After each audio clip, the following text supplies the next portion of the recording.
Lil Gringo, what's going on? What are your thoughts on Khabib versus McGregor? It's a little weird. Like, I mean, Khabib is obviously the better fighter. Just everything surrounding it, though, is very strange. Like, I think it's kind of crazy that Khabib would choose to, like, jump over the cage and try to, like, jump on some dude, and then a bunch of dude from Khabib's side tried to beat the crap out of McGregor after the fight. Like, if you win the fight and it's just massively helpful for your career, like, why the fuck would you take a risk like that and, like, try to assault people, like, after you win? It's just very stupid. And Khabib should know better, too, after what happened to Conor. Like, I mean, he threw the fucking chair at the bus and shit, and he almost just got banned from the UFC. So very strange. How have the shorter videos been working out for you so far? I haven't really even been uploading shorter videos, just because circumstances. Like, guess I've done a few Natty or Nots that were like 10 minutes long, but Chris Jones one that I just uploaded this morning, 19 minutes. The other Chris Jones video, 28 minutes. The recipe video was short, like 7 minutes. That one's 12 minutes, 10 minutes, 8 minutes, 16 minutes, 16, 21, 12, 20. Not a lot of short videos, you know what I mean? But I've been in a bit of a better mental state, so I can handle things a little easier. You know, I'm still kind of on a weird roller coaster ride with the depression still. How has your finger healed up? Pretty well. It's like, I don't know if you can actually see it in the camera, but it's like pretty much entirely closed up. I don't think it's, yeah, there. It's pretty much entirely closed up. There's just a little bit of skin around it that's kind of itchy, but you know, it's just totally scarred over now.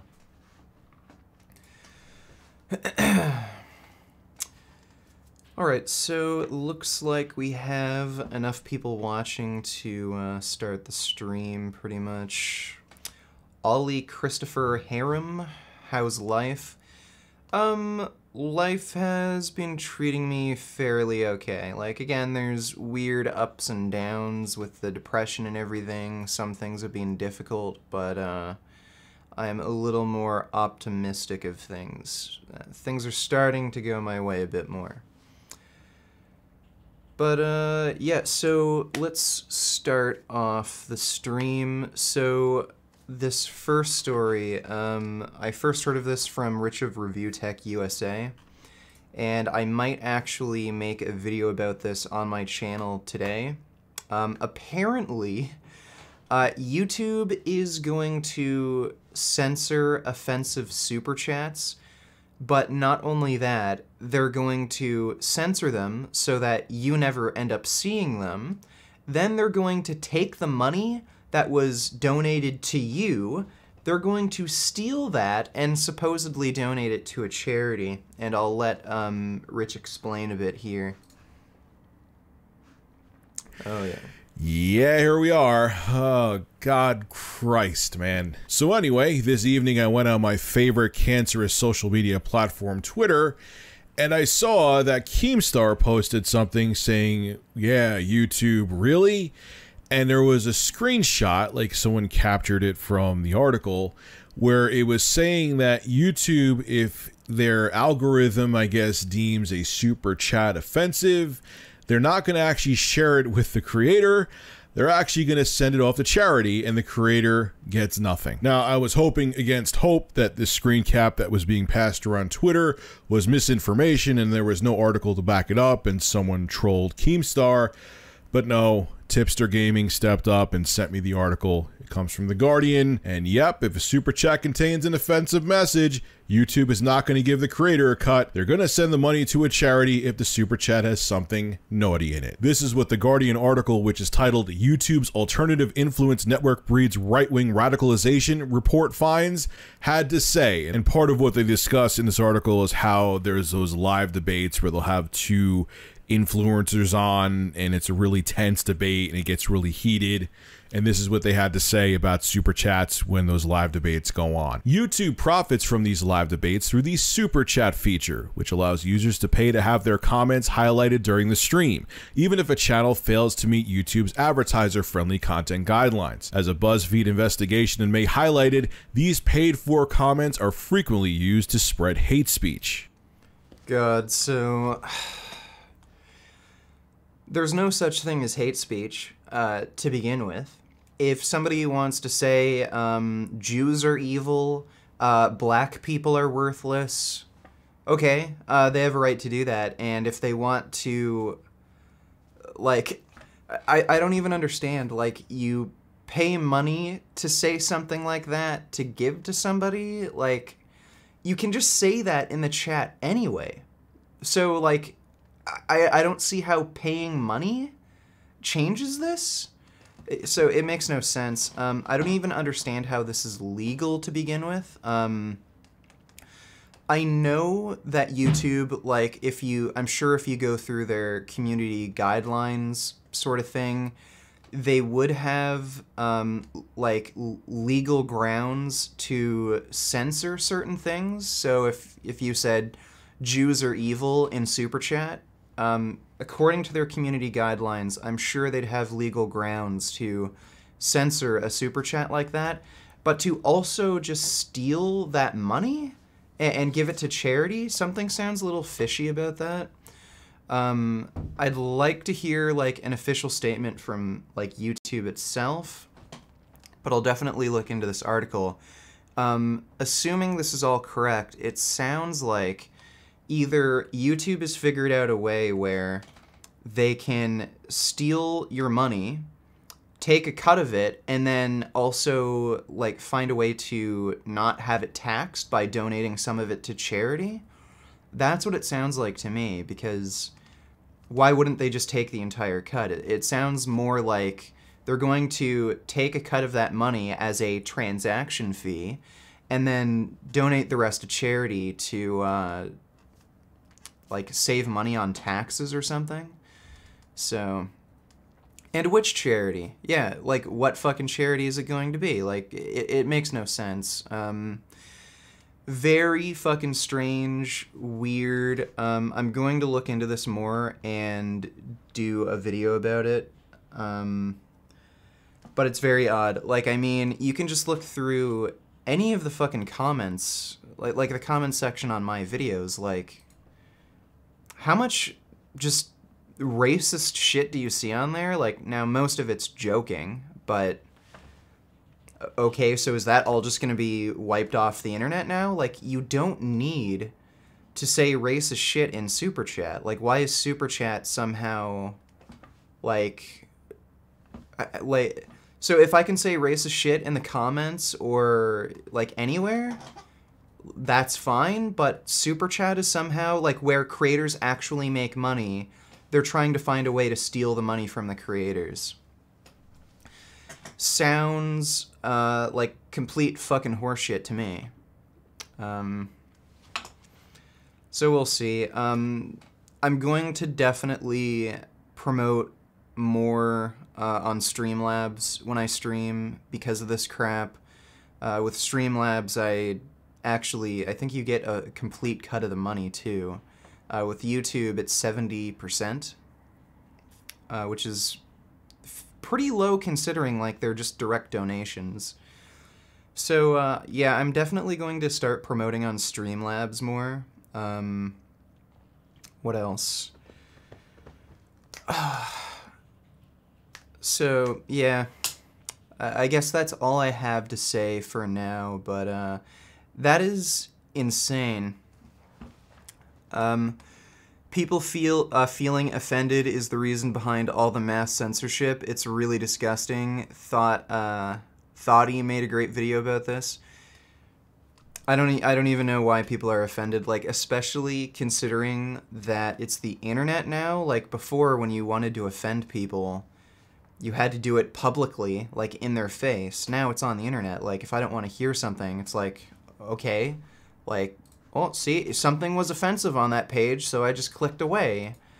But people have this weird controlling mindset where they just have to have their way all the time, and if they don't like it, then nobody can see it. It really sickens me. Do you believe we are in a computer simulation? I can't say for sure either way.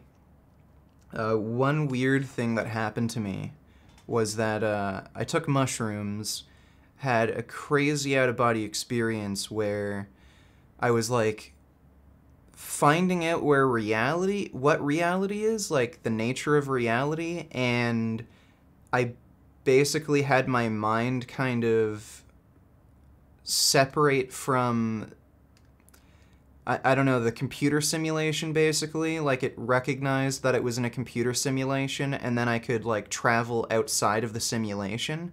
And then I saw these aliens working on some sort of experiment where they were going to kill me. And my entire life, I always felt like I was going to die very young.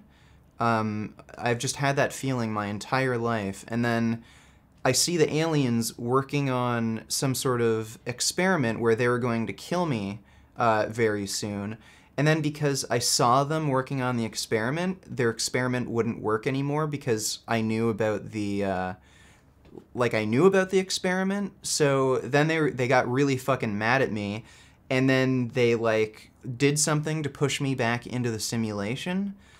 But then that feeling that I was going to die at a young age, it's gone. Now I think I'm actually going to live for a long time. Very, very fucking weird experience. I actually talked about it in one of my mushroom videos.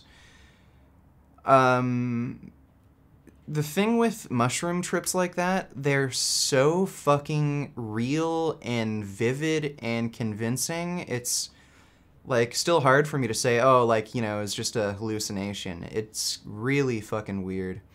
I don't know exactly what to think of that, but I mean, it's possible that we're living in a computer simulation. I'd say highly possible. When you think of it, like, what's the first thing we'd do if we had that sort of technology? Well, we'd create a simulated universe, so it's definitely possible. What does it mean? I don't think it really means anything. It's just another way of existence expressing itself. I don't think it means our reality is any less meaningful than any other type of reality. And there's no way to know for sure whether we're living in a simulation, at least in this point in time. So I know some people really worry about that, really bothers them, but there's no reason for it to bother you. Because either way, there's no way for you to know for sure, and even if you could know for sure, what does it change? It's just another way of existence expressing itself.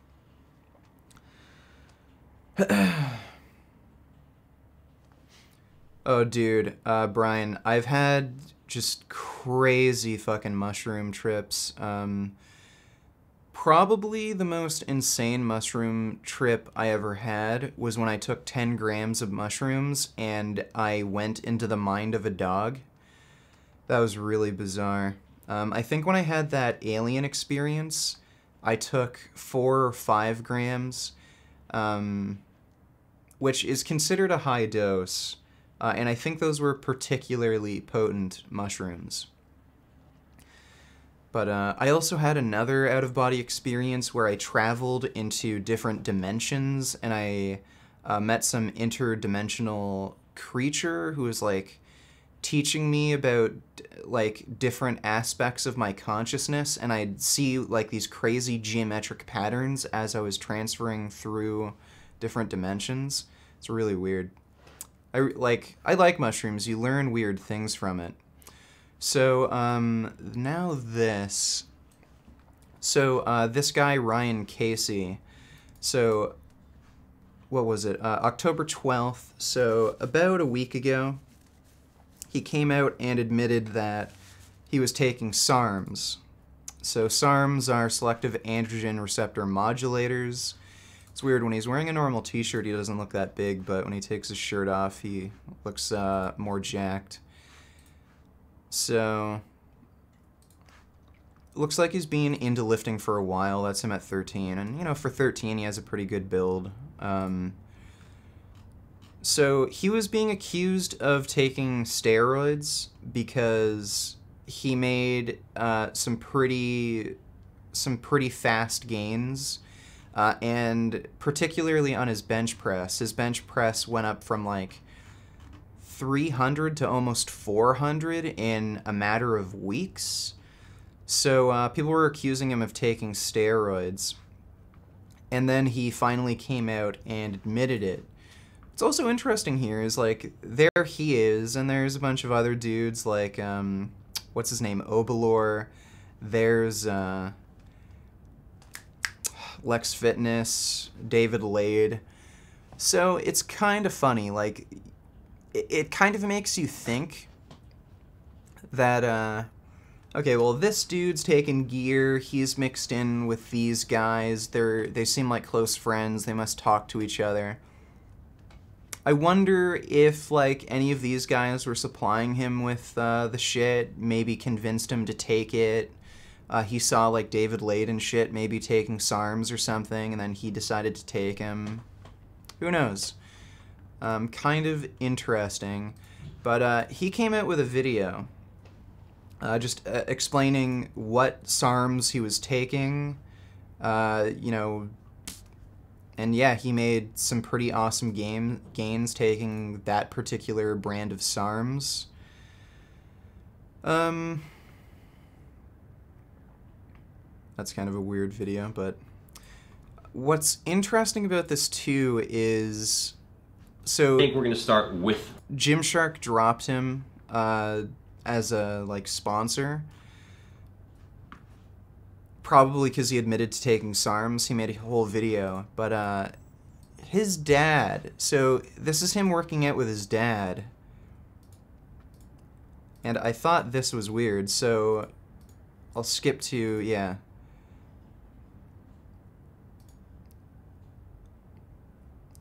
There's his dad. So that's that dude's dad. So the guy who's taking SARMs, that's his dad. His dad's obviously enhanced.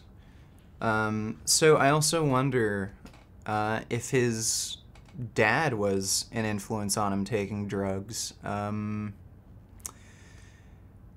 of strange. So either his dad encouraged him to take steroids or something directly, or he knows his dad is taking gear, obviously, and because his dad's taking it, other friends of his are taking it, well, he kind of feels pressured to also take gear, so. Yeah, I just thought that was kind of interesting to bring up. I might also talk about this because peer pressure seems to be an aspect here. I don't think, like, obviously Ryan Casey, he has his own agency, he can make his own decisions, but, you know, when everybody around you, including your dad, is taking gear, you're definitely going to feel pressured to take steroids, or SARMs in his case. So that's interesting. I think I do want to make a video about that for my main channel. Yeah, so it looks like he's still young. His Instagram photos, they might be doctored or like photoshopped, or he's... Oh wait, maybe this is just an old video of his. Yeah, it's an old video. Yeah, so like he doesn't look as insanely jacked in video as he does in his Instagram photos, but you know, lighting and everything, and it might slightly be photoshopped, but yeah, you don't have to be insanely huge and jacked to be taking shit. So also, let's see, I also wanted to talk a little bit more about some gaming news. So there's a bunch of these like anime hentai kind of games that you can buy on like PlayStation Network, PC, like on Steam, you know, normal platforms. They're not like those, you know, rape games that you find online, but just normal kind of sexy anime games. Well, apparently PlayStation is censoring this one particular game because it has a mode in it where you can like squeeze girls' boobs and shit. The thing, like, what I find weird about this is they're only censoring it for the North American market. So, why? Two, it's not being censored on all platforms, so you can still buy it on Steam and play that game mode. So again, why censor it? You're just going to make it so people have to go and play it on PC. Third, well, why the fuck do you have to decide for your players what they want to play? If somebody wants to buy like some kind of sexy hentai kind of game on PS4, well, why are you censoring it? If people want to buy it, then why can't they just buy it? It's just ridiculous. I also don't understand why there's this, like, taboo with, like, sex. So, squeezing a girl's boobs in a video game, that's going over the line, but shooting people in the face or cutting their heads off in other games like Call of Duty, Battlefield, God of War, that's all fine, but squeezing a girl's boobs, that's crossing the line somehow. Makes no sense. It's kind of like South Park. People are willing to commit horrible, horrible violence over naughty words. I just don't see why sex is something that has to be censored, but extreme violence isn't something that has to be censored. What's also weird too is like PlayStation has games where there are sex mini games. Like God of War 3 comes to mind, where you know, there's girls showing their tits and everything, and then you like have sex with Hera and make her orgasm. Like, that's fine, but this isn't fine. Very stupid and weird. I don't know. I don't know why people do this. Now, I made 2 responses to Chris Jones.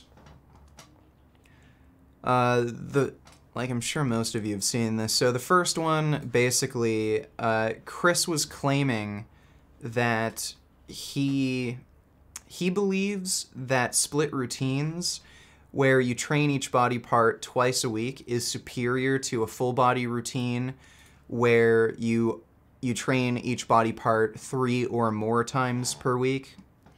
I provided evidence why that isn't the case. If you actually look at the vast majority of evidence, as long as volume is equated, which it's even easier to work with higher volumes on a full body routine where you're training more frequently, as long as volume is equated, at the very, very least, there will be no differences in muscle growth. But frequency has an added benefit for muscle growth. Muscle protein synthesis only lasts for about 24 to 48 hours after training. It does vary a bit per body part, but like a muscle like your biceps, it will probably finish recovering within around 24 hours, not very long. So a muscle like that, you could work it almost every day and expect to see pretty good results. Working it almost every day, like 4 or 5 days a week, you'd probably see much better results than if you only trained it twice per week. So higher frequency training, like according to the vast majority of data, it seems beneficial to long-term gains. That was basically the overall tune of my video. Chris's position is that split training is better because you can train at a higher volume, which I proved that there's no difference in training volume. You can train at the exact same volumes on a full body routine. His other argument was that full body routines are too taxing. They make you too exhausted. No, if you make training adaptations, they won't exhaust you. Like when you first do full body routines, yeah, you'll probably be pretty exhausted, but after a couple weeks, it'll be normal. Like you can do squat, bench, you know, even a deadlift all in the same workout and it won't feel taxing to you. Also, if you just program intelligently, you know, vary exercise selection, volume, and intensity throughout the week, you won't have any issues. So for instance, okay, if you have a really hard time doing heavy squats and heavy bench press in the same day, so you go from squats to benching, and you find because you're so drained from doing squats, it affects your bench, well, then don't do heavy squats the same day you're doing bench. Like, it's that simple. You don't have to do these basic compound lifts on every single fucking, you know, training day. Or you could just vary volume and intensity. So, okay, well, do heavy bench when you're doing a lighter session for squats, or you could do bench before you do squats because bench is less taxing for you and it doesn't affect your squat as much. So there's ways to work around this. So Chris really has no argument. He should be advocating for higher frequency training. That was the general overall argument of my video. Like, even if you don't necessarily enjoy training full body, like it's harder for you, it's not as fun, well, if you're trying to get the best results possible, you should be moving towards higher frequency training where you're hitting most of the major muscle groups at least 3 times per week, if not more. And on a split routine, like upper, lower, or push-pull legs like Chris is doing, you can't do that. You're capped at twice per week. So that was the main argument I was making. Chris ended up making a response to me. He basically repeated his same dumb arguments. He even tried to straw man me a few times and create new arguments that no one was making. Now, these are the most retarded fucking comments I've ever seen. I actually want to go through some of them. Let me zoom in here a bit. So, also, in this video, Chris apparently challenged me to a 495-pound deadlift. I haven't been able to train lower body in, 6-7 months, I think, a very long time, because I have a knee issue. I had surgery on my left knee. I lack flexibility in my left knee. What ended up happening was I wasn't squatting properly because of that lack of flexibility, and that gave me lower back, hip, and an issue with my right knee. And it got to the point where I literally just couldn't train anymore. So since then, I've just been working on just rehab, stretching, trying to get more range of motion. So I haven't been training lower body in that time, and then Chris challenges me to a 500-pound deadlift. It makes no sense. So you're gonna see some of that bullshit in this comment section. This one was really retarded. Jesus, for someone who prides himself in formulating robust arguments, your points here are so incredibly vapid. I don't think he even understands what vapid means. I provided fucking evidence for my claims. My overall argument was training at higher frequencies at, you know, more than hitting each muscle group twice per week appears to be ideal for muscle growth and especially strength. The data for strength is actually more clear, but training at higher frequencies in general just seems to support more muscle growth. You also have to put it into context. Chris was claiming that full body routines are inferior to split routines. So that's obviously not the case. If you equate volume, they're at least as effective. And when you consider frequency, they're probably going to be more effective. So you, like, I don't even know what the fuck he's saying here. Number one. You keep saying he doesn't know how to structure an effective routine, which is true, yet also say that splits where you're hitting muscle groups at least twice per week are adequate. So apparently if he stimulus for producing muscle and strength is there and adequate, somehow the routine is ineffective in your mind. I never said that, like, training twice per week is ineffective. I said it's less effective than training each muscle group 3 times per week or more. So that's a complete straw man of my position. Fucking retarded. And Chris clearly doesn't know how to structure an effective full body routine. What Chris does is he tries to hit as much volume as possible per training session. And because he does that, well, obviously he can't do a full body routine, because if he's trying to hit as much volume per muscle group as possible, okay, well, then a full body routine is going to take him like 3 hours to do, which is just unreasonable. And he's going to burn out, like, instantly. So no wonder he has these opinions on full body routines, because he doesn't know how to properly structure a fucking program. There's just no question there. 2, you say in your initial video that he clearly knows nothing about full body routines when you don't understand that not all split routines have to be the typical bro split. I actually do understand that. In this video, I only talked about push-pull legs and upper-lower, which are splits where you train each body part twice per week. Those aren't bro splits. And I even said they are an effective training strategy.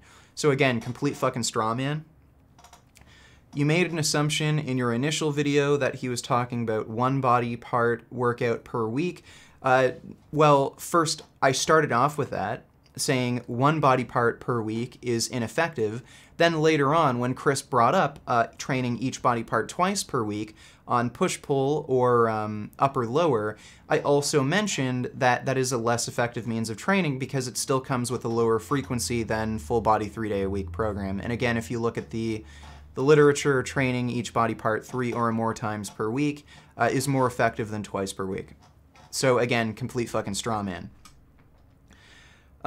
If he can't squat and bench in the same workout, he's a pussy, but then you make excuses about how you have injuries and can't squat and bench in the same workout.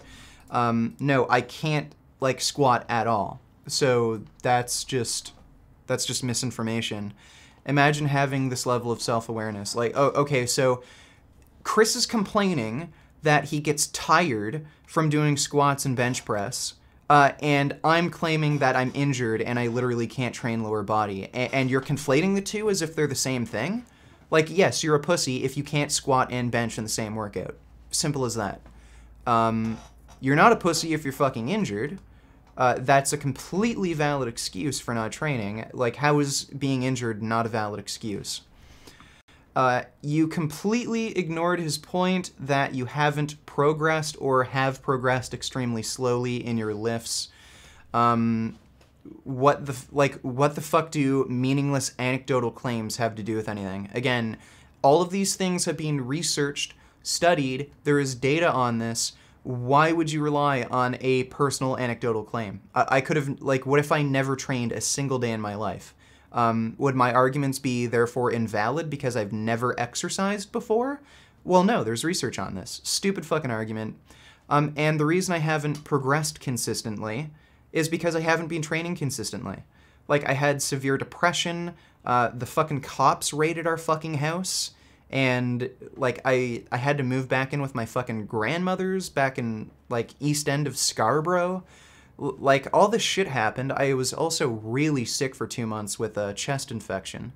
Like, a lot of crap has happened to me where I haven't been able to train consistently. But when I am able to train consistently, I do make really good progress. My bench went from 275 to 315 in, like, less than 2 months. Like, a matter of weeks. So, fucking stupid. I like vegan gains, but on this response seems like you just like to hear yourself talk. Right, so when I actually create arguments against Chris's position, I just like to hear myself talk. Retarded. He never said full body wasn't inferior. Okay, nice double negatives, idiot. Lol, just shut up and put up that 495-pound deadlift.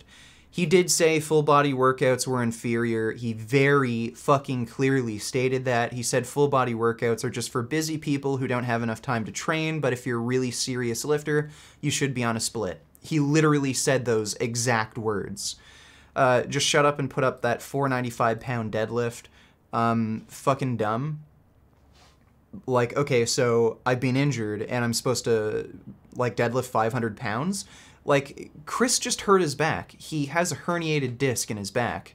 Okay, Chris, well, let's use squat 500 pounds. Well, funny, you keep saying split routines are better, but you can't even squat 500 pounds?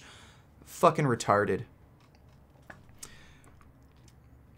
There's no evidence that working a muscle group 3 times is better than twice per week. Brad Schoenfeld did a study on this and didn't show any a difference, which is why 2 times per muscle group is recommended. One single study doesn't prove anything, you fucking moron. Again, take a look at the meta-analysis I linked. There's evidence that 3 times per week, at least under certain circumstances, is ideal. It's harder to see a benefit for 3 times a week versus 2 times a week compared to 2 times a week versus 1 times per week. Different factors play into account here. Training volumes, intensity, genetics, how fast people are recovering, what they're eating, where they are at a certain point in their training. But if you look at the vast majority of data, higher frequencies appear to be beneficial, especially for strength. Hypertrophy, a little bit more complicated because there's so many other factors that go into it, but especially for strength, higher frequencies 3 times per week plus seem to be beneficial, so completely retarded. You're just relying on one single fucking study. At some point, there is diminishing return to the point where no benefit will be gained. I agree with that, but again, higher frequencies, 3 times per week plus, appear to be beneficial. At the end of the day, any split works as long as you hit the muscle twice, at least twice per week. I agree, but again, this is about optimal results, not, well, it's adequate. You need to factor in intensity and progressive overload. That makes more of a difference. Most people don't train hard enough. I'd agree that consistency, intensity, volume, going after progressive overload, like, that makes more of a difference than just training frequency. But again, if all other things are kept equal, training frequency appears to have a pretty significant benefit. You just seem to think you're always right and the other person is always wrong. Well, that's only because they don't come up with arguments. Again, if somebody came up with a good enough argument, I'd change my position. World isn't always black and white. Some people like to do bro splits, some prefer full body. Okay, that's just an appeal to personal preference. Who cares? Okay, well, I guess you care since you're writing this comment. He trains that way, and you train that way. In the end, everyone reaches their potential no matter what split they use, as long as they progress on their lifts and eat right. Okay, so this isn't even a fucking argument. You're just appealing to personal preference. So, like, again, all I want to see is just someone show me evidence that lower frequencies, like training each muscle group twice per week, is better than training each muscle group 3 times per week. That's all you have to show me, but the data isn't there. Like, again, if you look at the vast majority of data, training 3 times per week or more seems to be ideal, especially for strength, but you can also make that argument for hypertrophy. I think a more moderate position that everyone could agree with is that during certain periods of training, higher frequencies are going to be more ideal, just at least during certain periods of training.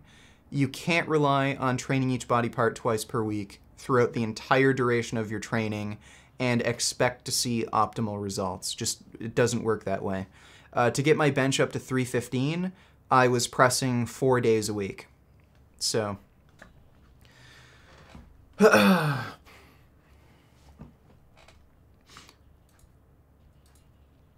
yeah, the comments were insanely stupid. Basically, everyone was just saying, was either appealing to personal, like, preference or just relying on anecdotal claims. Oh, vegan gains, you're skinnier than Chris, so you don't know what you're talking about. Like, I even made a joke about this in the video about Chris listening to Brad Schoenfeld. Brad Schoenfeld is a pretty skinny guy, and Chris said he relies on him for hypertrophy training advice. So this is Brad Schoenfeld. This guy is an actual expert. I think he's a PhD. Let's look up his credentials. Okay, no, Brad Schoenfeld, CSCS CPT, is a renowned expert on fitness, sports, nutrition. Okay, so this guy is a legit expert. He's done a lot of research on hypertrophy and strength training, but he's not a big dude. Like, he's pretty skinny. Like, I'm bigger than him. But, like, what does that have to do with anything? It doesn't refute any of his research. Like, I don't know why people, like, I guess people do this because they have no other argument. They just rely on personal anecdotal claims and just attack me personally because they don't have evidence.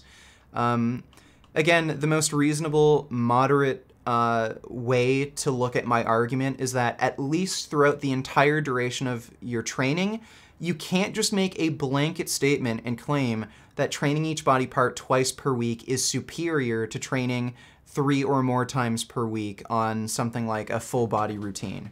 You can't, it's just not reasonable to make that claim. And I'd agree, through certain periods of training, an upper-lower split may be more ideal for you.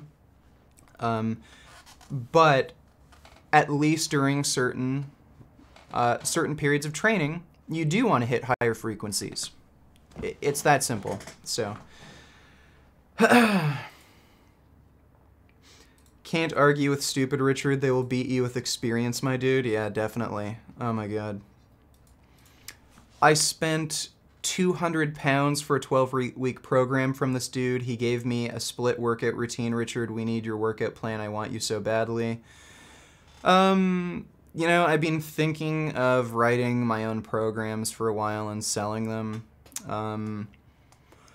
Don't know how I feel about writing like a cookie cutter program, but maybe I'll do that sort of thing and just sell it for sort of a lower price. And I've been kind of thinking of the idea of doing online coaching, but I'd rather just avoid doing that until I really have to.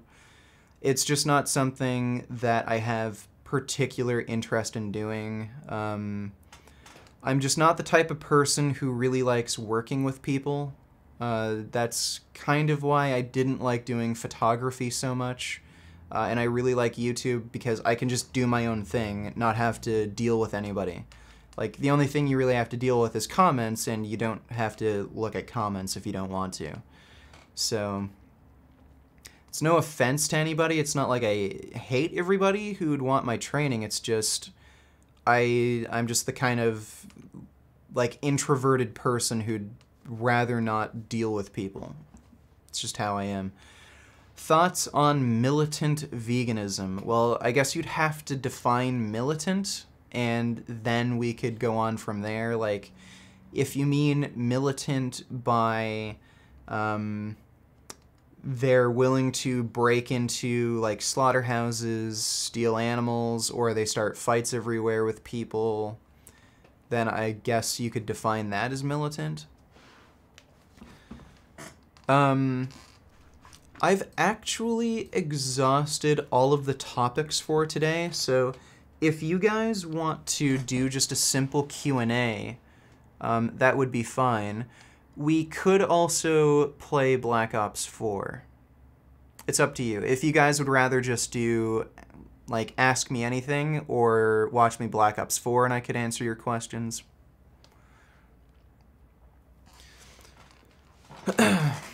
Yeah, so for today, I think I'm going to do a quick video about the YouTube Super Chat thing. That just sounds extremely fucked up and crazy. Like, it's so fucked up and crazy, it's like, how the fuck could YouTube even have that idea? And get away with it? And by the end of... Actually, in the next 2 days, I'll have enough time to finish The Worst of the Fitness Industry. It's Sunday today, Monday, Tuesday. I'll definitely have it out by Wednesday at the latest, for sure. Please no Black Ops. I think I could keep my cool with Black Ops right now. I'm in a good enough mood.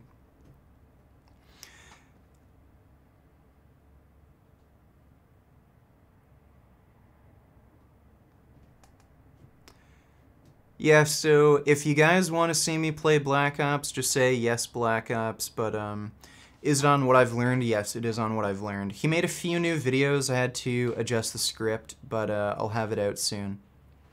Wednesday at the latest, but yeah, I'll have it out by Wednesday night for sure.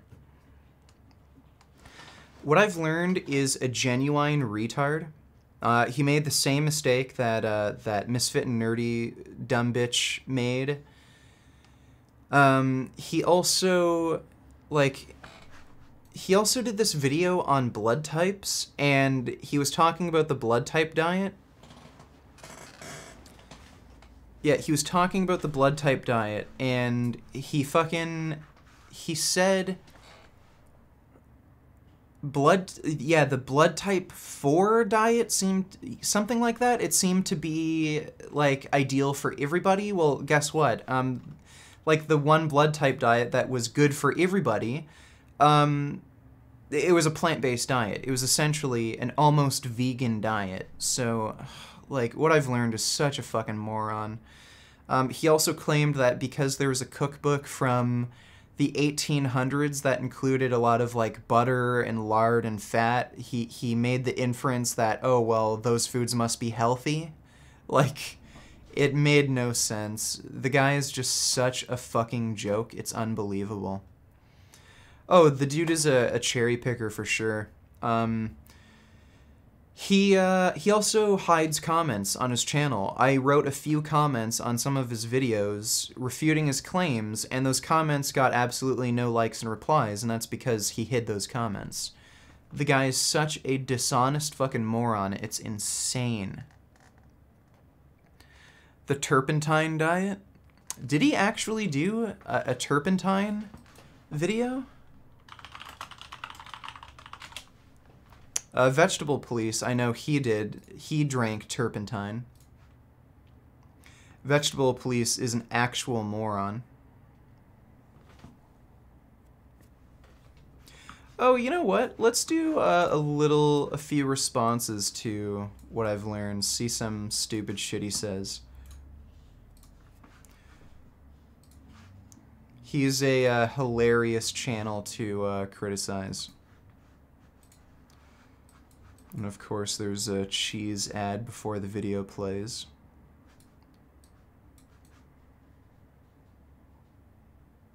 There we are.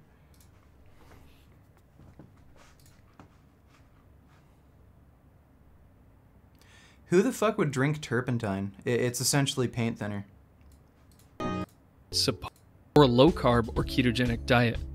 While some people might be suspicious of a new fad diet supposedly reversing diabetes, low-carb isn't actually new at all. Nor is the... Low-carb diets can mask symptoms of diabetes. So yeah, if you go on a low-carb diet, your blood sugar will go down. A huge aspect of diabetes is obesity.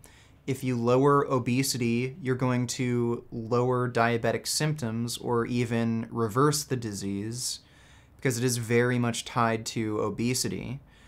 So he is kind of making a wrong inference here. He is basically saying there's certain aspects of the diet, certain metabolic, unique metabolic properties of a low-carb diet that treat diabetes, which really isn't the case. Low-carb diets benefit diabetics by helping them lose weight. That's really where most of the benefit is.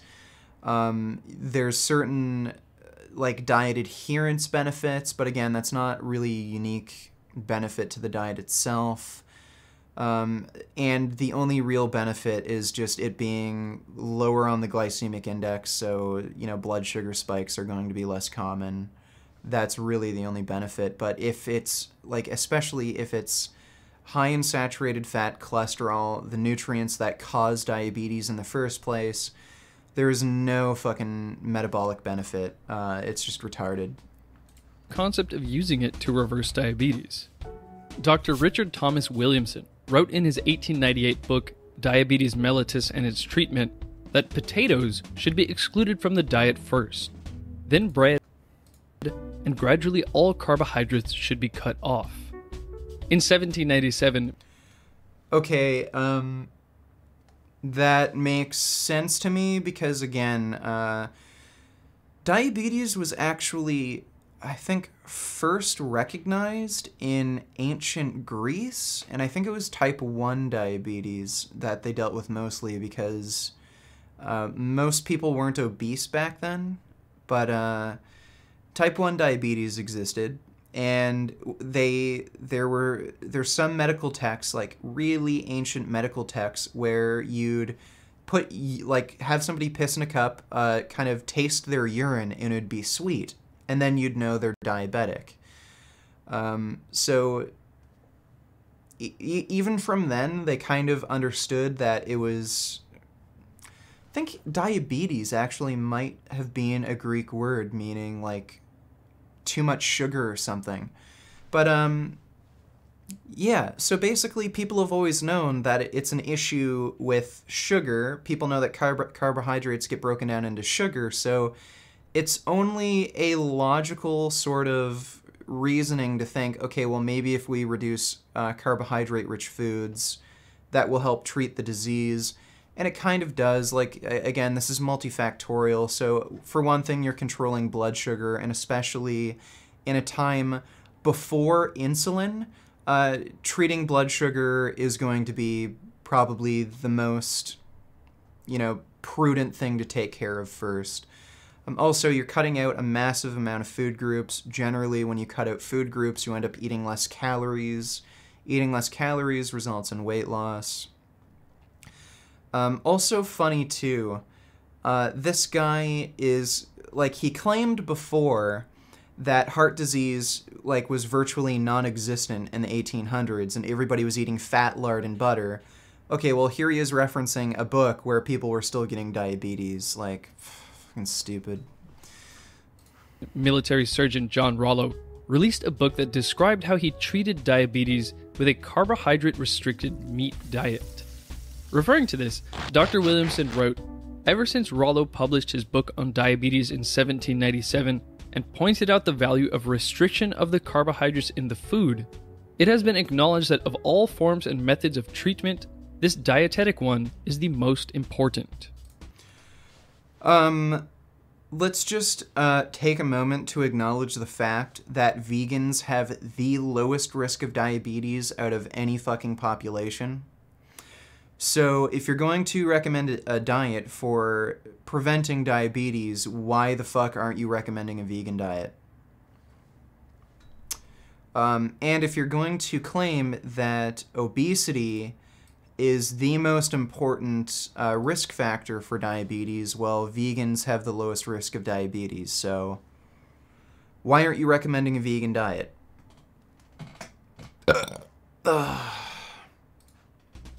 Interestingly, the concept of grain avoidance, or biguo, also known as bigu, has been around for more than 2,000 years, going back to the Han Dynasty. Someone named Wang Shunhe wrote in around the year 600 AD that before the times of farming, ancient people did not eat grain, so they were long-lived. Not that this is a medical paper, of course, but... What? I'm confused here. So, a guy 2,000 years ago claimed that ancient people didn't eat grain, and because they didn't eat grain, they lived longer? Why are you even mentioning this? Like, it's just intentionally misleading. Just stupid. It's interesting that people were specifically avoiding grain more than a millennium ago. Eastern Jin Dynasty scholar Ge Hong claimed that there was not one... You're telling me in fucking China 2,000 years ago, people were avoiding rice. Yeah, that's a fucking tall tale, dipshit. ...fat person among those practicing bigu for spiritual reasons. Have some wheat checks, Tim. They're good for you. What did you say People there? were specifically avoiding grain more than a millennium ago. Eastern Jin Dynasty scholar Ge Hong claimed that there was not one fat person among those practicing bigu for spiritual reasons.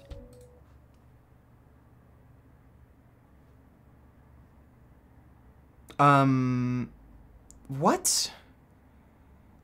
So, wait, there's this practice called bigu where you avoid grains, and this particular dude in ancient times said, okay, well, nobody was fat who was not eating any grains. Well, gee, considering that rice is a staple food of the Chinese fucking diet, and you take out their main calorie source, yeah, I'd imagine if you're fucking not eating enough, you wouldn't become fat. What the fuck? Have some wheat checks, Tim. They're good for you.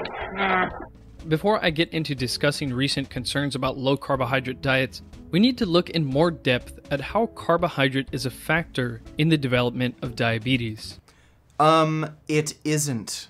Again, the main risk factor is obesity, the reason of which is there's the spillover effect, where fatty acids in the adipose tissue just spill into the bloodstream, and that inhibits insulin.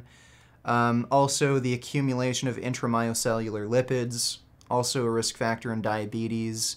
Also, just ingesting saturated fat, it creates toxic breakdown products that kill insulin-producing beta cells in your pancreas. So saturated fat both inhibits insulin action and insulin sensitivity. Like, it's as simple as that. And again, if you look at vegans, lowest risk of diabetes, they have not only both the lowest rates of obesity, which is the principal risk factor here, but also, even if you control for obesity, vegans still have a lower rate of diabetes, and that's because they're eating less saturated fat. And as you go through, like, these levels, vegans have the lowest risk of diabetes, then it's ovo-lacto-vegetarians, then it's people who only eat meat, like, very rarely, then it's pesco ovo-lacto-vegetarians, or they're not vegetarians, just pescatarians, and then you have meat eaters with the highest risk. Like, again, as you go down the list of being more and more plant-based, rates of diabetes go down. So weird. The people who eat the lowest amounts of, like, total fat, especially from saturated fat, and have a higher carbohydrate fucking diet, lowest rates of diabetes. Like, what the fuck else can I tell you? This video is 16 minutes long, and I already know it is filled with complete and utter horseshit. Based on the work of Dr. Ted Naiman, Dr. Jason Fung, and Ivor Cummins, the path to developing diabetes looks something like this.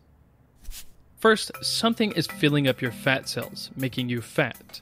More specifically, something isn't just filling your fat cells up with fat, but it's pinning that fat there and preventing it from being pulled out of the fat cell to be...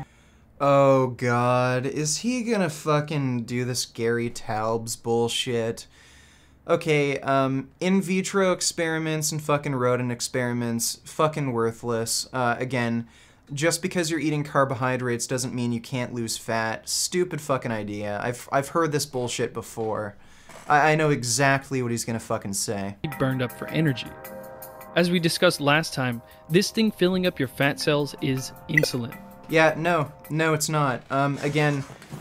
Kevin Hall just recently came out with a paper where it was a metabolic ward experiment where they put one group of people on a very low fat diet and another group of people on a low carbohydrate, higher fat diet.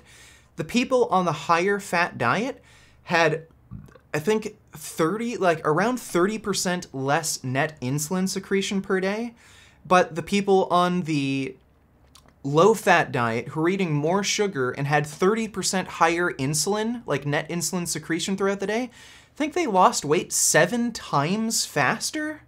So, no, the main factor here is going to be caloric balance. Caloric balance is the main it's the main factor for weight loss. Next is macronutrient ratio. It's very fucking clear that a lower fat diet is more ideal for weight loss compared to a high fat diet. And you do have to control for protein here, because a lot of low carb diets are also higher in protein, and because of the thermogenic nature of protein, it does accelerate fat loss.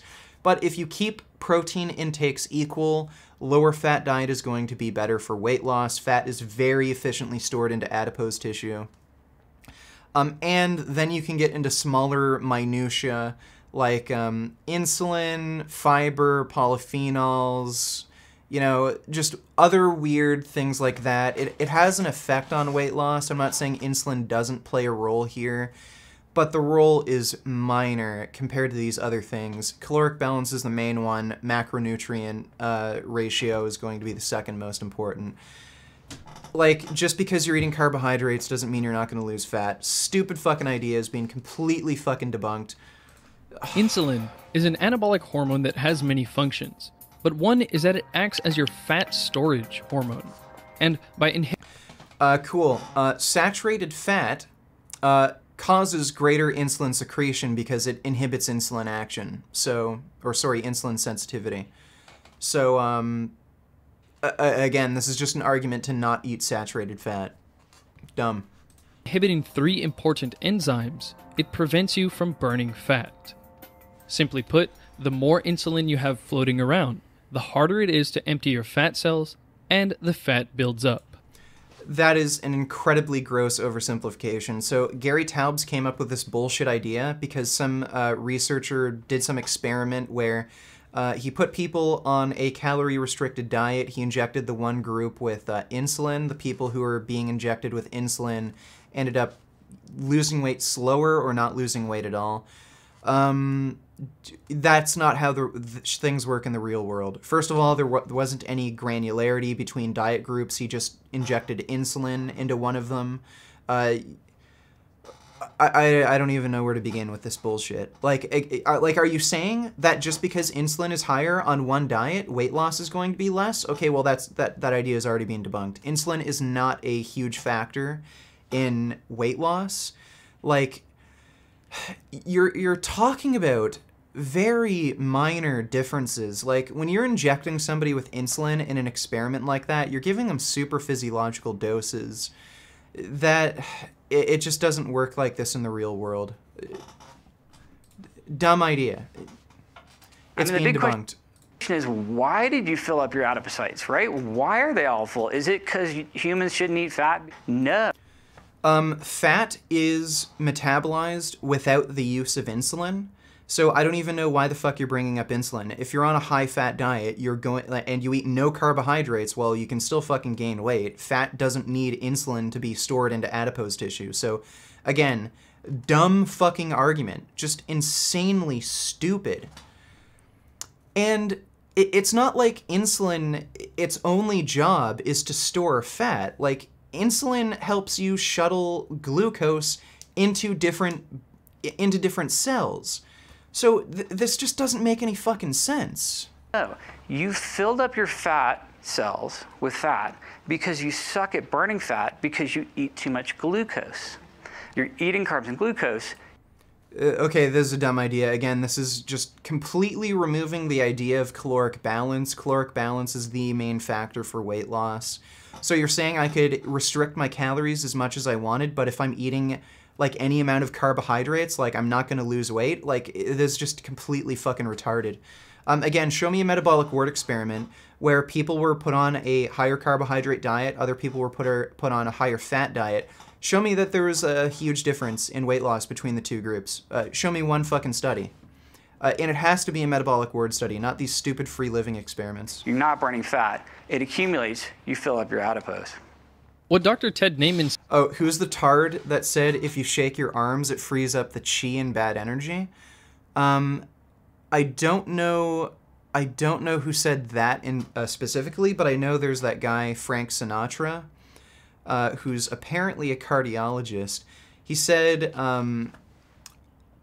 what are those people? Conductors? Yeah, musical conductors.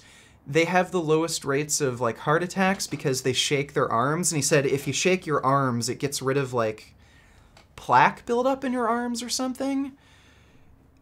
It was really dumb. Said here is easy to follow because glucose, which comes from carbohydrates, raises insulin more than protein and much... That's actually not true. Certain proteins, especially proteins found in dairy, like whey protein, they'll spike your insulin more than carbohydrates would. Carbohydrates combined with certain proteins, particularly branched-chain amino acids, that will spike your blood sugar even more. And again, like insulin isn't even the main factor for weight loss. Main factor is going to be caloric balance, then macronutrient ratio. Like fat is stored without the use of insulin, so I don't even understand why the fuck you're focusing on insulin. Again, macronutrient balance is going to be a bigger factor than insulin itself, so it's just stupid to start from here. Like again, if you're going to prove, like, you can have these theories and whatever, but actually prove it. Where's a metabolic ward experiment where calories were controlled for between diet groups, but the low-carb, high-fat diet group ended up losing more weight than the high-carb, low-fat diet group because of their insulin secretion? You can't find me one single fucking metabolic ward experiment showing this. Much more than dietary fat. However, in this presentation, Dr. Naiman talks about another phenomenon usually called the Randle cycle. This is where, independent of the action of insulin, glucose prevents the burning of fat all by itself. And it makes a lot of sense that you would want to preferentially burn... Like, this is all because of caloric balance. If you eat too many carbohydrates, if you eat an excess of calories and carbohydrates, yeah, you're not going to burn fat. But if you're not in a caloric surplus, this isn't an issue. How fucking stupid do you have to be? Glucose over fat, because you need to be able to quickly sort out incoming glucose first, since there's not many places to put it. Depending on the person, you can store a couple 100 grams of glucose across your muscles and liver as... Okay, so now you're actually admitting that carbohydrates aren't readily stored as fat, so most of it is going to go to muscle glycogen, or just be burned off through thermogenesis. So you're actually weakening your own fucking argument here. Fat is directly stored into adipose tissue without the use of insulin. Carbohydrates, on the other hand, they're not stored as fat. You're just making this weird workaround argument where, oh, well, carbohydrates aren't stored as fat, but it just prevents fat oxidation, which means if you're consuming a lot of fat and you consume an excess of carbohydrates, you're going to end up gaining weight. Okay, well, then the fucking issue there is you're eating too fucking much, not that you're eating too many fucking carbohydrates. Fucking dumb. As glycogen. But if you don't empty your glycogen from the liver by not eating carbohydrate long enough, and you don't empty muscle glycogen by doing enough exercise, that tank of glycogen will fill up. At this point, there's nowhere to put incoming carbohydrate, so insulin has to turn it into fat via a process called de novo lipogenesis. Show me one single study where de novo lipogenesis was a significant aspect of weight loss in any human. None. You can take the fattest people on the planet, only about 10% of the actual fat in their adipose tissue is made from de novo lipogenesis. It's an extremely minor pathway in humans for weight gain.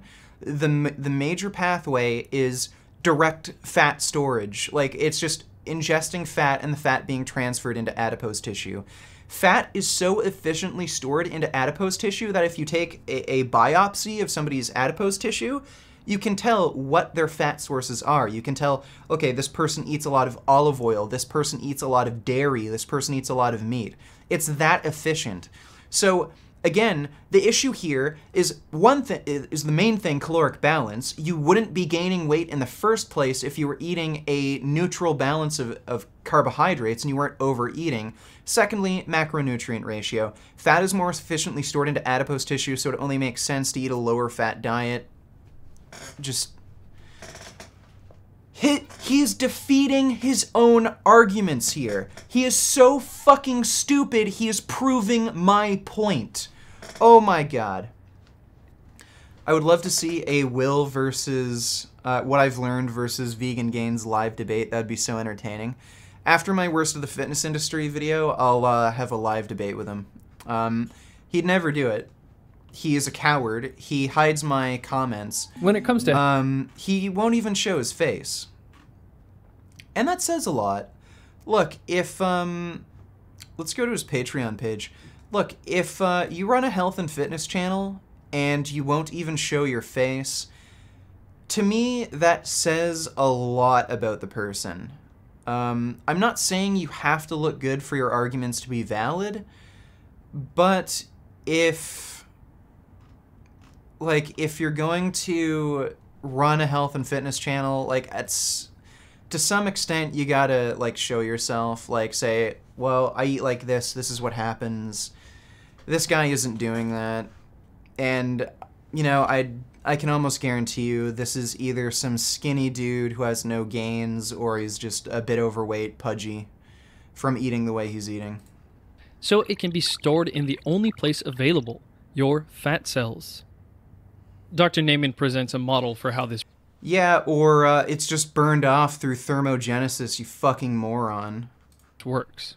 But as you add carbohydrates and raise glucose, you literally have to switch your metabolism over and burn more glucose just to get rid of it. In fact, if you eat enough carbohydrates and glucose, you literally have to convert it to fat via de novo lipogenesis.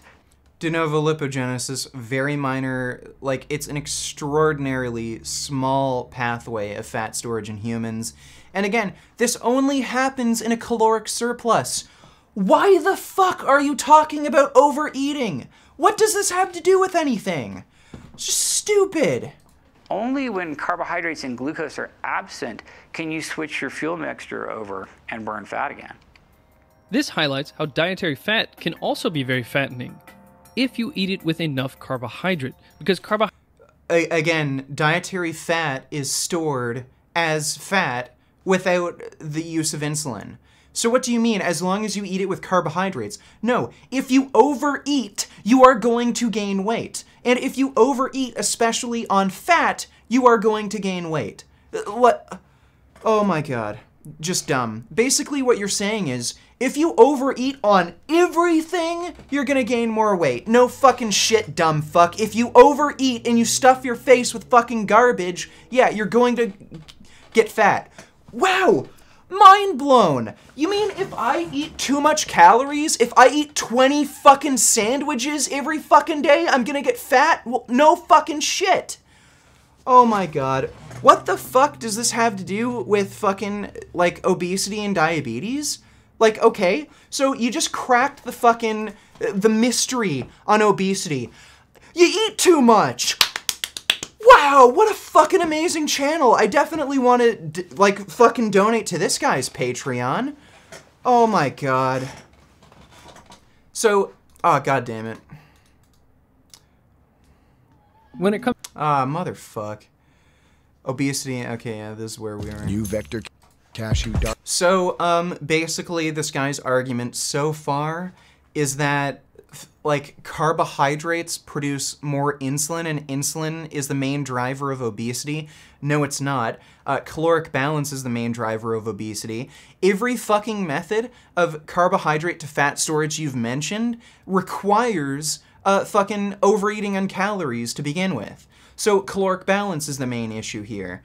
Secondly, again, you just admitted that, like, fat is more efficiently stored into adipose tissue. So, okay, like, again, macronutrient balance is going to be more important here. So you should eat a lower fat diet if you're trying to lose weight as quickly as possible. This is outside of other, like, preferences, lifestyle factors. Like, if you have a better adherence to a high-fat diet, that might be better in the long term for weight loss. But if we're actually looking at the most metabolically efficient way to lose weight, a low-fat, like, higher carbohydrate, high-protein diet is going to be better for weight loss. And, like, high-fat diets that are high in saturated fat in particular, they cause diabetes in the first place. Not only because they more efficiently store fat in your body and result in, like, easier weight gain, but also just, like, through different metabolic processes, just the metabolic property of the diet, it causes diabetes.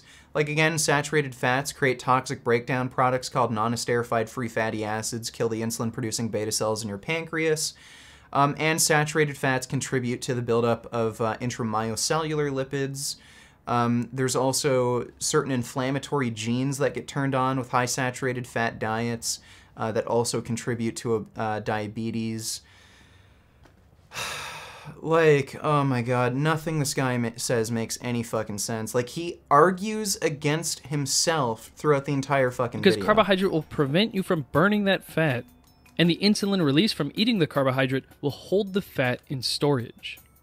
So to put this together, if you eat too much low-fiber carbohydrate too frequently, it will interfere. No. If you eat too much food, you will gain weight. What the fuck? Again, show me one single study where any of this can be induced on a neutral caloric balance, where, like, supposedly it's an equal amount of calories to what you burn. Show me this actual process happening on, like, a neutral caloric balance. You can't. All of this requires you to overeat. So caloric balance, like I fucking said, is the main issue here. Interfere with your ability to burn fat, and fat will accumulate. As your fat cells get more and more filled with fat, you'll need more insulin to hold that fat in place, making your fasting insulin very high. Kind of like okay. Yeah. Becoming fatter reduces insulin sensitivity. Your fucking point? Like, what? So, okay. Let's see. Eating too much makes me get fat, and as I get fat, my insulin sensitivity reduces. Gee, what's the solution to that? Eating less, dumb fuck. Needing more force to cram more stuff in your suitcase. And these higher levels of insulin worsen the whole cycle, making you more resistant to insulin, meaning glucose is harder to process because there's basically nowhere to put that glucose. You can only make energy from glucose at a certain rate, and your glycogen tank was filled up a long time ago, so this glucose needs to be turned into fat. Wait, what, like... He's talking about overeating again. He's talking about overeating again. This has nothing to do with any metabolic disadvantage to eating a high carbohydrate diet. This is about fucking overeating in general. You fucking dumb motherfucker. For storage, but your fat cells are already filled up. So at this point, where do you put what causes this retardation? Tap water? Oh fuck, I don't know. I think it's more than that. Probably eating paint chips as a fucking kid? The incoming glucose and fat. Unfortunately, it just overflows into the abdominal cavity, the liver, the muscle, and the pancreas.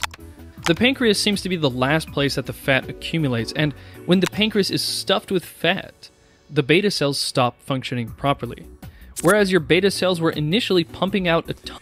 Okay, so he's talking about fat inhibiting beta cells in the pancreas. Okay, well, saturated fat creates toxic breakdown products that kill insulin-producing beta cells. So now you're agreeing with me that saturated fat is bad for diabetes. Good, thanks. ton of insulin to make everything I just mentioned happen. Now that the beta cells have become dysfunctional, they stop properly producing insulin. Then your insulin levels drop drastically, meaning glucose can't be dealt with. So you get diabetic level blood sugar, and then you're prescribed insulin injections to keep the blood sugar down. But that makes it even harder to... Okay, so what are you telling us? We should let diabetics have uncontrollable blood sugars and then just die from insanely high blood sugar levels? Oh, okay, yeah, that sounds good. Empty the fat cells, so this situation gets worse and worse. Again, if you can't get rid of blood sugar, yes, you need to take fucking insulin injections, but that doesn't mean you can't lose weight just because you're on insulin injections. Again, calorie-restricted diet, you'll lose fucking weight no matter what.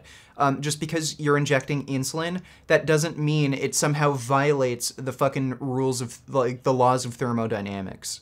If you are on a calorie-restricted diet, you will end up losing weight, you stupid motherfucker. And you can be on a low-carb vegan diet. Like, I don't even know why this guy does this. He's so Keep in mind stupid. that, as Ivor Cummins points out in this talk, there are other unhealthy lifestyle factors that can worsen this insulin resistance and worsen this whole situation.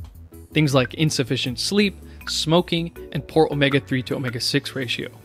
Possibly the worst is fructose, a component of table sugar that directly worsens insulin resistance in the liver. Soda and other sugary drinks are the... Okay, so I'd agree with that, but eating too much saturated fat can cause a fatty liver. So what the fuck are you talking about? Like, again, this is all about fucking overeating. the only individual food that's actually directly linked to obesity. Everyone seems to think... What? It's the only food that's directly linked to obesity? What kind of fucking statement is that? You can become obese eating too much.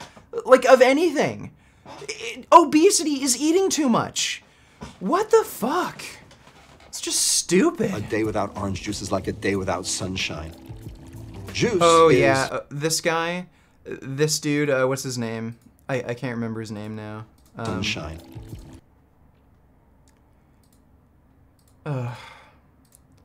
Robert Lustig, okay. He claimed that God made all the food on the planet so that he doesn't mix carbohydrate with fat. Like, he literally claimed this in an interview. He said, God made sure that when he made foods that he didn't mix carbohydrates and fat. You will never find a high-fat food in nature that's also high in carbohydrate. And he reasoned he did that so that humans would know what foods to eat. Like, the guy is just a fucking whack job. No difference. When you take fruit and you squeeze it, you throw the fiber in the garbage. That was the good part of the fruit. So, depending on the person, they might be fine and insulin sensitive, eating spaghetti carbonara twice a day for many years. Spaghetti carbonara.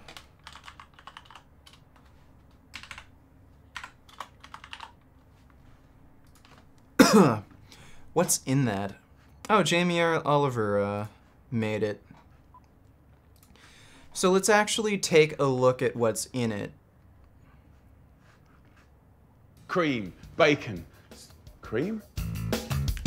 Okay, so it's loaded with cream, bacon, insanely fatty garbage. And you think it's the noodles that are the fucking problem. Oh my god. If they're not drinking too much fruit juice or sugar-sweetened sodas, and have these other factors in order. Before we move on, let me present two pieces of evidence for the overflow phenomenon.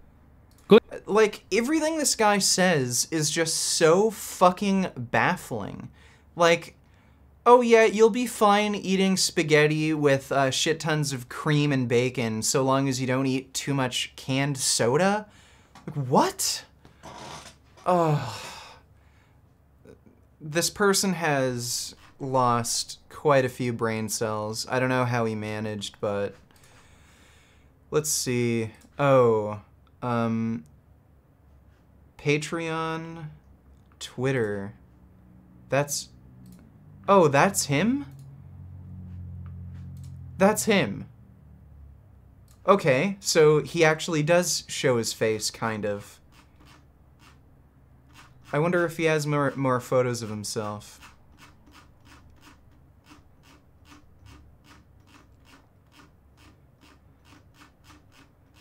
It doesn't look like it. Okay, it looks like he only has that one profile photo on Twitter. Alright, so he's just, like, he looks like a thin, weak twink. Going back to Dr. Ted Naiman's talk, he gives an excellent example of overstuffed fat causing insulin resistance. People with lipodystrophy. This is a disorder where you have hardly any subcutaneous fat. So these people barely have any space to safely store any fat. So where does new fat go? But the visceral fat is completely maxed out, and almost everyone with lipodystrophy has horrible insulin resistance and horrible brittle diabetes. This could explain the peculiar situation in Japan, where despite having a very low obesity rate of about 3.7%, their rate of diabetes is 7.6%, only 2% lower than America's 9.4%. But America's obesity rate is about 30%. The people of Japan... Okay, I don't know, like, what is he trying to say? They have a high amount of... I want to research this a little bit more. I'm sure there's more going on here, but for one thing, I wouldn't say there's going to be an exact 1-to-1 ratio of, like, a direct linear relationship between obesity and diabetes. Japan and other Asian countries' difficulty getting fat could ironically be making them more susceptible to diabetes and insulin resistance because they have less safe storage space for fat. Okay, what is he trying to... Okay, is he trying to say that Asian people don't store adipose tissue as easily? So, what happens if you give an insulin-resistant person a new place to store fat? There's a study that tried just that. They got some lipodystrophic mice with diabetes, then surgically implanted some fat tissue under the mouse's skin and connected it to their blood supply. Then, having a new place to put fat cleared up this roadblock and magically cured insulin resistance in these mice. So, okay, given all this, fixing these other factors Ivor Cummins talked about, and by fasting or going on a low carbohydrate diet so you can get insulin down and fat. Okay, again, you can lose weight on any fucking diet. Why does it have to be a low-carb diet? And what type of low-carb diet? Again, if you actually look at the research, vegan low-carb diets fare better than just traditional low-carb diets. Fat burning up would make the most sense as a line of treatment. But you surely saw articles about that study showing that low-carb diets are bad for longevity. Yeah, that's because they're garbage. They're filled with meat, dairy, eggs, cream.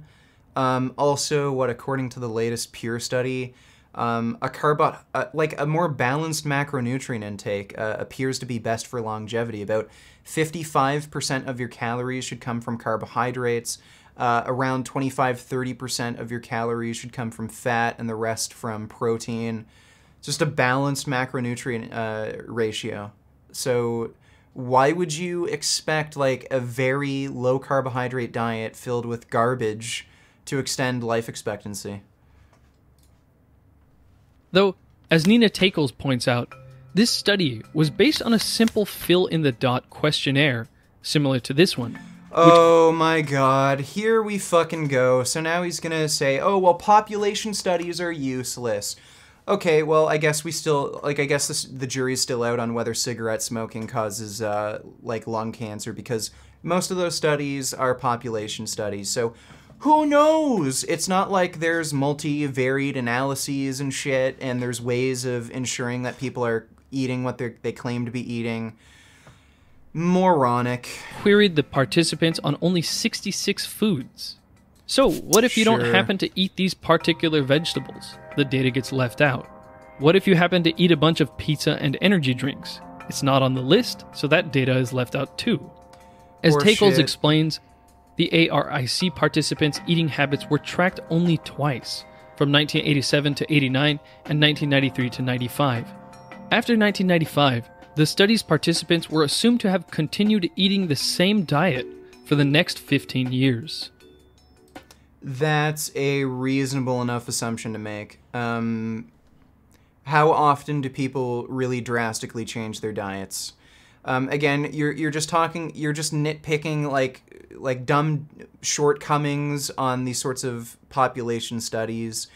Yeah, they have their own unique shortcomings, but like, what else is there to go on? We have other massive studies like the PEER study showing a more balanced macronutrient intake is ideal for longevity. Like, what the fuck do you want? Finally, diet questionnaires are inherently unreliable, since most people aren't tracking precisely what they ate in what amount. They're reliable enough. Like, again, you're... Okay, let's play your fucking game. Let's look at the metabolic ward experiments. Okay, so you're claiming that high carbohydrate diets result in more weight gain. Okay, show me, less weight loss than, yeah, either way. High carbohydrate diets result in more weight gain and slower weight loss. Okay, well, show me a metabolic ward experiment where that was the case. Show me where calories were controlled for in a metabolic ward, people on a low-fat, higher carbohydrate diet ended up losing weight slower than people on a high-fat, low-carb diet. You can't. So if we're going to use your fucking standard for evidence, well, you have no evidence for your fucking claims. So you're full of shit. Also, if we look at the mechanistic data, okay, well, saturated fat, cholesterol, unequivocally linked to fucking heart disease. There's just no question about that. Unequivocally linked to diabetes. Again, saturated fat kills insulin-producing beta cells in your pancreas. So you're completely full of shit. Especially in this case, you can't hope to be precise with this kind of questionnaire. Can you remember how many times per month you ate bananas, broccoli, and chicken over the past year? On the other hand, this study, published last year in the same journal... Like, again, these are assumed to be reasonably accurate enough to make general inferences. Like, okay, people eating a lower carbohydrate diet seem to not live as long. It's just a simple way of creating a prospective study. If the results are pretty convincing in one direction, well, then it's just studied further. Like, again, you don't understand how research is conducted, what it's used for. Journal found the exact opposite result. That's bullshit. You didn't read the PEER study. According to the PEER study, people who were eating a more balanced macronutrient ratio lived the longest. This study concluded that high carbohydrate intake was associated with higher risk. Yeah, high carbohydrate in terms of 80% of fucking calories. You fucking liar. If you read the fucking PEER study and you don't cherry pick the fucking abstract, you lying piece of fucking shit, you'll see the people who lived the longest ate about 55% of their calories from carbohydrates. So you wouldn't consider over half of your fucking calories from carbohydrates a high carbohydrate diet, you fucking liar? Risk of total mortality. Whereas total fat and individual types of fat were related to lower total mortality. Okay, he's also ignoring the findings of the study. Carbohydrate intake was not associated with cardiovascular disease, and I think they also found no association with diabetes, but I'd have to take a second look. So, okay, you're cherry-picking one population study that you like, you're cherry-picking certain aspects of the study, not sharing others. You're a fucking liar. Total fat and types of fat were not associated with cardiovascular disease, whereas saturated fat had an inverse association with stroke. That's a common finding. There's two different types of stroke. What can happen is saturated fat increases your risk of one type of stroke, but lowers it with another type of stroke. But because the one type of stroke occurs less frequently, overall, your stroke risk goes down. There's also other factors that play into stroke risk, like hypertension. This doesn't mean anything. Again, if you look at the actual mechanistic data, saturated fat is unequivocally linked to cardiovascular disease. And I've mentioned so many fucking times where this type of research is inadequate for studying the relationship between saturated fat, cholesterol intake, and heart disease risk. If you don't have certain controls, the data is absolutely useless. Global dietary guidelines should be reconsidered in light of these findings. Okay, so you misrepresented the findings of the study. People eating about 55% of their calories from carbohydrates live the longest. So would you agree with that? Like, would you support that sort of diet, or are you just going to keep supporting your low-carb bullshit? Next, you may have heard that top US cardiologist Kim Williams was saying just last month that no one should be doing the ketogenic diet. His argument is based on a 2013 systematic review of 17 studies that found low carbohydrate diets to be associated with an increased risk of heart disease and death. Yeah, if you eat a shit ton of saturated fat cholesterol, that's not fucking surprising. I'd consider that good research. So I went ahead and took a look at these 17 studies, which, by the way, are all based on questionnaires. First of all, let me point out that none of these studies... Here we go again. Okay, so, dumb motherfucker, how the fuck are you supposed to find out what people are eating? Outside of questionnaire. So what do you want? You're saying we should have metabolic wart experiments that extend for decades? That doesn't work, you fucking moron! Studies actually mentioned a ketogenic diet. One study specifically said our results do not support a clear general association between low carbohydrate protein One study! It's a meta-analysis, you fucking idiot! Score and mortality. And 4 studies actually showed better health outcomes with carbohydrate meta-analysis reduction. Particularly high glycemic carbohydrates, which would be the ones that raise insulin the most. Oh my Maybe God. most importantly, This guy's such a several liar. of the studies did not state the specific carb intakes. So for those, we have no idea if the people are eating an actual low-carb diet or just eating less carb than most people. This is very important because many of the benefits of low-carb and keto only arise when you sufficiently restrict carbohydrate and get your insulin low enough. Okay, so again, all of this crap, these stupid animations he's showing on the screen, all of these things are affected by caloric balance. So you making this argument, well, it's only beneficial if you eat a low enough carb. No. Those benefits should be seen across the board. As you low carb, according to you, it should work as you lower carbohydrates, you start to see these benefits. It's not like you hit a wall where all this is just as bad, but once you get here, oh, it starts getting good. No, it should be a linear relationship, but no, it's not. You're just making up another stupid fucking excuse so you can move the goalposts further and further back. You're beyond retarded. All of this is affected by caloric balance. If you're eating too much, guess what? You're gonna gain more fat. If you're eating less, you're gonna lose fat. And get your insulin low enough. Also, these studies had nothing to do with obesity. They had to do with fucking heart disease risk. The 10 studies that did clearly state carb intake showed that the diets were not actually low carb or keto at all. Low carb typically allows a maximum of 60 grams of carbohydrate or around... No, that's not what's considered a low carbohydrate diet according to the general consensus, like in a scientific setting. I think generally it's considered like 30% of calories or less. You're a fucking idiot. 10% of your daily calories from carbs. And the ketogenic diet only allows 5% of your calories from carbs. Yeah, no, again, that's misleading. A ketogenic diet generally is 80 to 85% or more of calories from fat. The rest can be protein or carbohydrates. But really anything that induces ketosis is technically a ketogenic diet, but it's generally defined as a diet with 80 to 85% or more of calories from fat. You're misusing this term.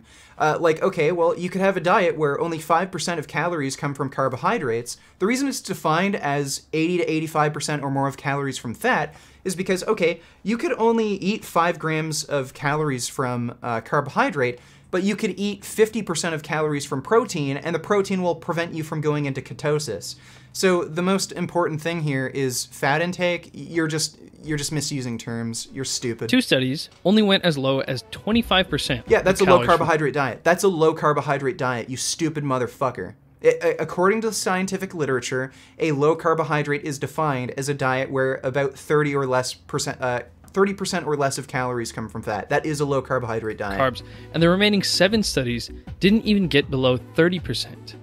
This is a 3 times higher carb intake than what is actually considered low carb. No, it's not. You're misusing terms. And 6 times higher than a ketogenic diet. No, not necessarily. Again, you're misusing terms. So, this data being used to criticize ketogenic diets is not actually data on ketogenic diets, or even...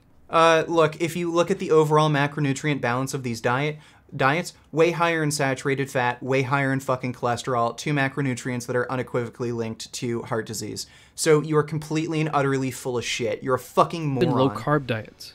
Yeah, explain to me how magically saturated fat and cholesterol doesn't cause heart disease once your carbs go down low enough. Dumb. You're just an idiot. On the other hand, we have a study looking at 83 obese people on a proper ketogenic diet for 24 weeks. By the way, you call 24 weeks long term. Oh, okay. 24 weeks is long term. That's enough to see whether or not heart disease progresses, you fucking idiot? Dumb. Like, okay, again, this seems like an intervention study. Yeah, okay, so this meta-analysis, this was basically looking at the overall health effects of low-carbohydrate diets. This is just an intervention study seeing what happens to obese subjects if they've been following a low-carbohydrate diet for some time. Administered to the... Wait! Long-term effects of a ketogenic diet. To determine the effects of a 24-week ketogenic diet consisting of 30 grams of carbohydrates. Okay. So this isn't a ketogenic diet according to your fucking definition. What did he say before? Yeah, low carb, 60 grams. Oh, no, wait. Okay, so it is a ketogenic diet according to his fucking idea. The patients. Data was not based on questionnaires. It concluded, the present study shows the beneficial effects of a long-term ketogenic diet. Let's see. Weight and body mass of patients decreased significantly. HDL cholesterol levels significantly increased, whereas LDL cholesterol significantly decreased after treatment.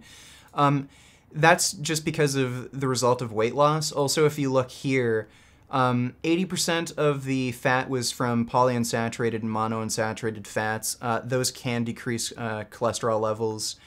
So it looks like it was a healthier ketogenic diet that these people were following, where they weren't eating as much saturated fat. They're eating more poly and monounsaturated fats, and they lost a significant amount of weight. So all of these benefits are from weight loss, mostly.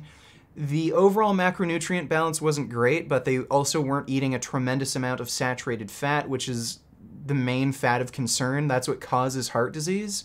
You're just misinterpreting these results. Index of the patients. Furthermore, it decreased the level of triglycerides, LDL cholesterol, and blood glucose, and increased the level of HDL cholesterol. This has nothing to do with long-term health effects. You're comparing 2 completely different methods of research. Just stupid. This is just...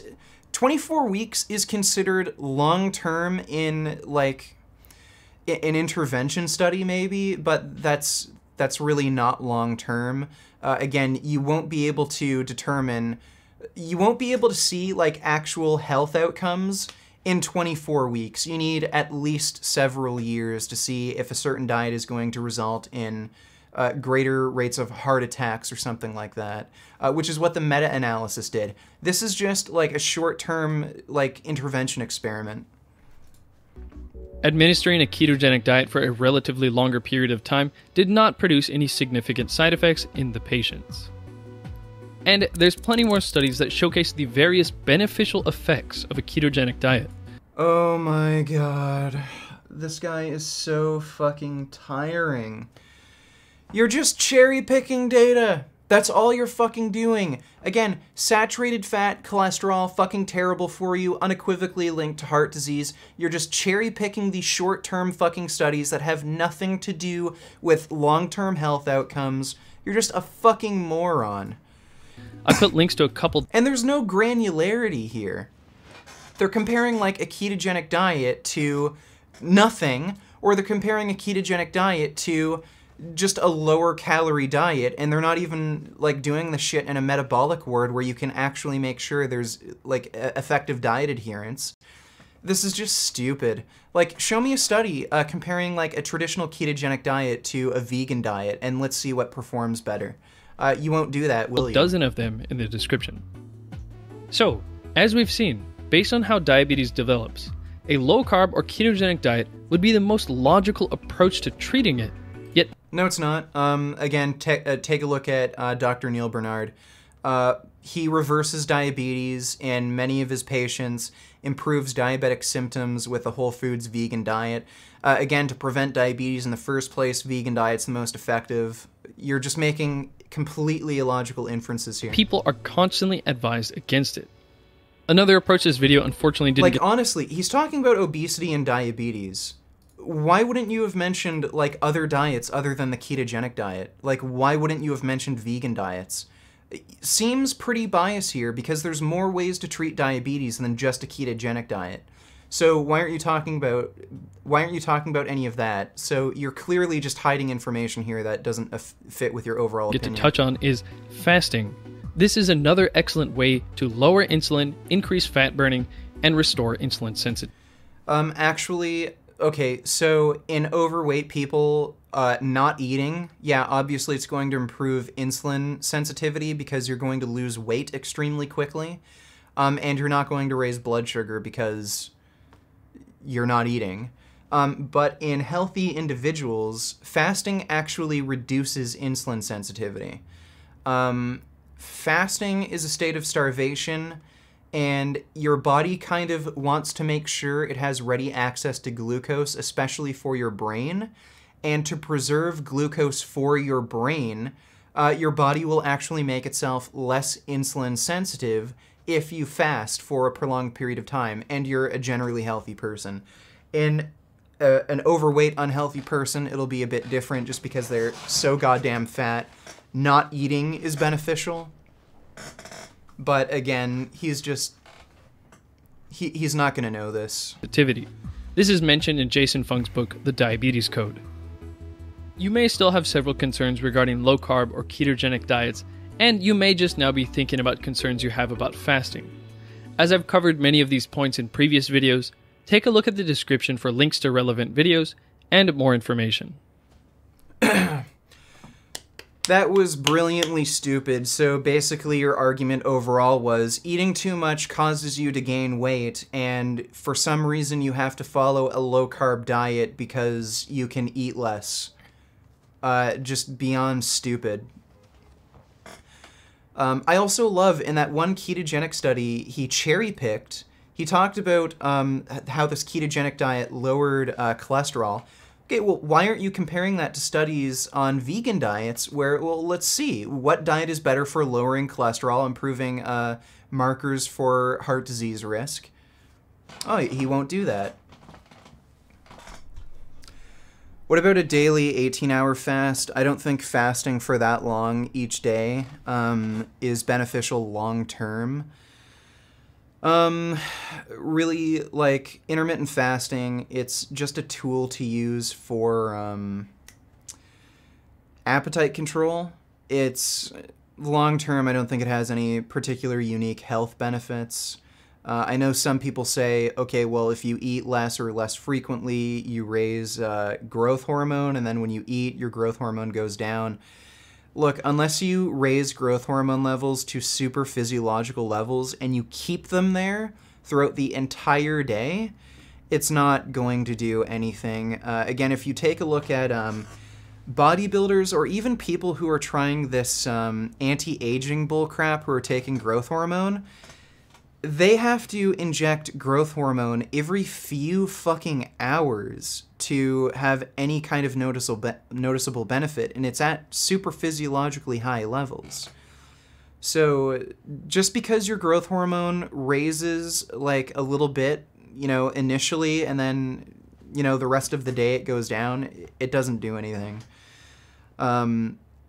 Transient changes in hormone levels, it doesn't do anything. You need to keep them high throughout the entire day, and it has to be super physiologically high. like, there's this...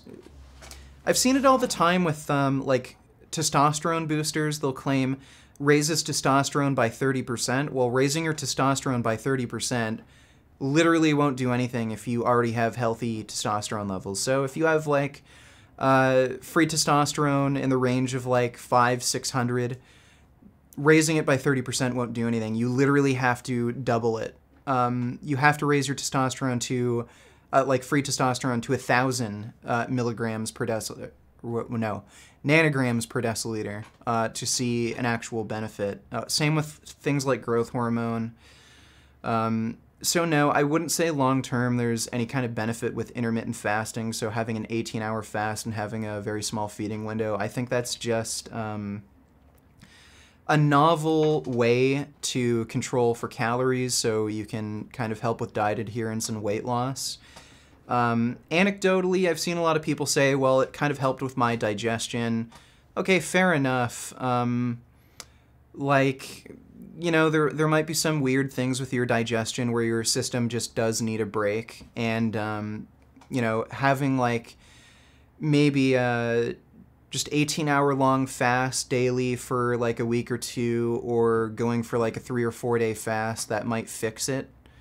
But again, over the long term, I don't see any of these things becoming beneficial.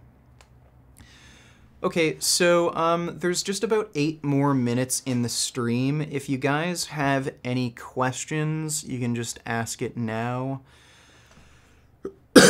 But this What I've Learned guy, he's extraordinarily dishonest, misleading. I found it extremely difficult to write a script for this guy just because of how, like, weaselly he is. I find that I get caught up just responding to just a huge number of fucking studies he references to, but, like, you can't do that when you're discussing this crap with him. He just tries to make the discussion as unfocused as possible, so there's just information overload, essentially, and you just end up, like, attacking 8 different things at once when really you should just try to focus the discussion, ignore most of the bullcrap he's saying, and just point out, like, okay, well, all of these studies you are talking about, they all require eating a surplus of calories to even be relevant, so just ignore it.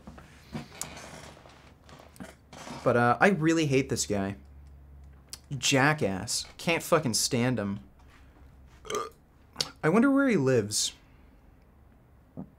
Not that I'd try to, like, figure out where he lives and harass him or anything, but I just wonder where he's from. Oh,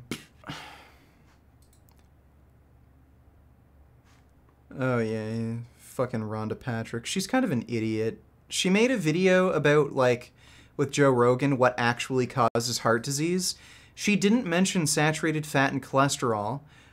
She talked about things like inflammation. Well, saturated fat and cholesterol, they cause inflammation. Like, she talked about, like, heart disease in a weird roundabout way so she wouldn't have to acknowledge things like saturated fat and cholesterol. But even if we were to assume the mechanisms she's talking about heart disease, like, that cause heart disease are true, saturated fat and cholesterol still cause heart disease.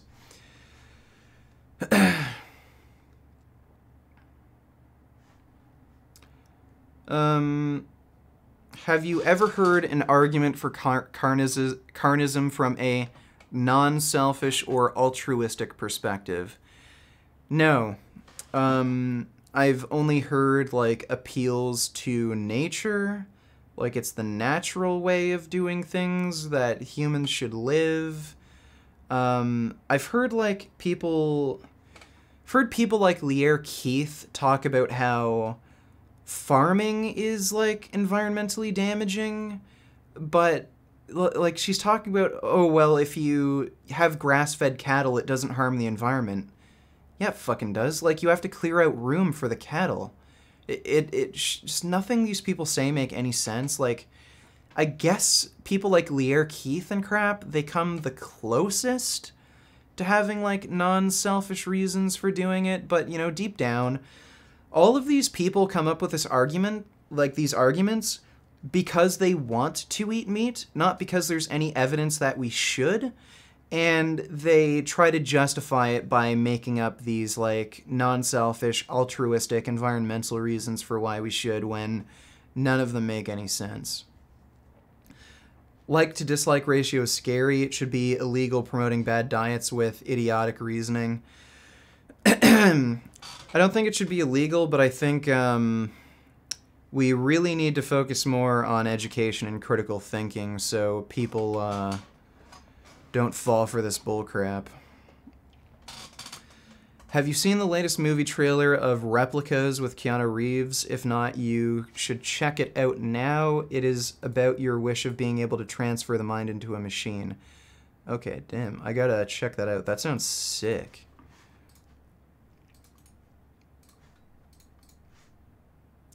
Okay, I'll definitely check out that trailer after the stream. Okay, guys, so that'll be it for the stream today. Yeah, for today, I think I'm just going to work on that video about the YouTube censoring super chats. That's probably what I'm going to make today. If I end up making anything, I do have to get some stuff done, but if anything, that'll probably come out today. Worst of the Fitness Industry, it'll be out by Wednesday, and it'll be what I learned on what I've learned. It'll be a Patreon exclusive for the week, and then I think on Monday, yeah, either Sunday or Monday, I'll release it publicly. Possibly earlier if like somebody re-uploads it or something. I'd like for it to be a Patreon exclusive for about a week.